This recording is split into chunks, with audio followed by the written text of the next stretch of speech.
өрт қауіпсіздігін алдын алу бойынша рейдте жүрөбүз. Өзгөчө Кырдаалдар министрлигинин Ош шаарындагы башкармалыгы ноябрь айынан тартып түшүндүрүү ишин жүргүзүп баштаган. Алар буга чейин 1500дөн ашуун жаранга коопсуздукту сактоо чараларын тааныштырып, маалымат беришкен. Мындан улам ар түрдүү өрт кырсыктардын алдын алуу үчүн тийиштүү адистер бүгүн да шаар аймагында. Мына күн сууп, кыш келердин алдында өрт кырсыктардын алдын алуу болуп эсептелет.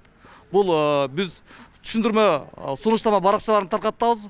Бул сунуштама баракчаларда бүт эрежелер жазылган. Аларды элдерге түшүндүрүп, таркатып, колундарын койдуруп, таркатып жүрөбүз. Ушул биздин өздүк курамдын түшүндүрүү иштеринин рейдтин негизинде ошондой эле пандемияда бардык элдер үйлөрүндө отурганына байланыштуу өрт кырсыктары былтыркыдан салыштырмалуу бир кыйла аз.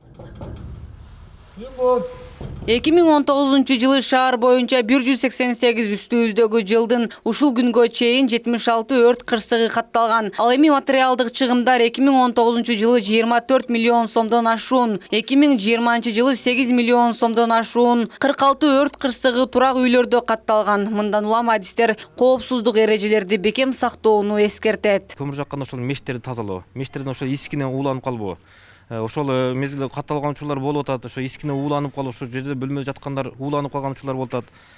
Ошол жерде эле ошо мештин тегерегин, эрежесин сактоо, мештин тегерегин багы тинеке менен каптоо, ошол өрт күйүп атканда ошол жалын чачырап, ошол жерде өрттү пайда кылбаш. Ошол мезгилде ошол от жаккан мештин тегерегине жеңил күйө турган каражаттарды койбоо. Азыр бизде көпчүлүк учурларда кыш мезгилинде баягы жаш балдардын кийимдерин же болбосо жеңил күйө турган чачыктуу сүлгүлөрдү жайып койгон учурлар болот. Ошол да кызып, кандайдыр бир эмеде өзүнүн температурасы жеткенде күйүп кетүү коркунучу толук бар.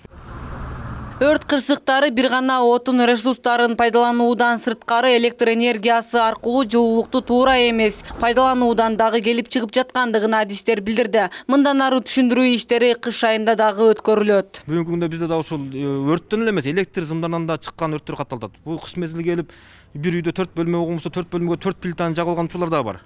Ал жерде да ошол электр сымдары чыңалуусуна турук бере албастан ошол айрыкча ошо түн жарым мезгилинде ошол электр сымдарынан чыккан учурлар катталат. Ошого да түшүндүрүү иштерин жүргүзүп, бүт ушул биздин нускама барышчыларыбызды чыгарып ошол жерде айтып, окутуп, ошону окуп берип да болсо дагы түшүндүрүү иштерин жүргүзүп аракет кылып атабыз. Ош шаары боюнча өрт кырсыгынан 2019 жылы 4, 2020 жылы 2 адам каза болгон. Адистер кырсыктар кыш айында көп катталгандыгын айтып, жарандарды кайдыгер болбоого чакырат.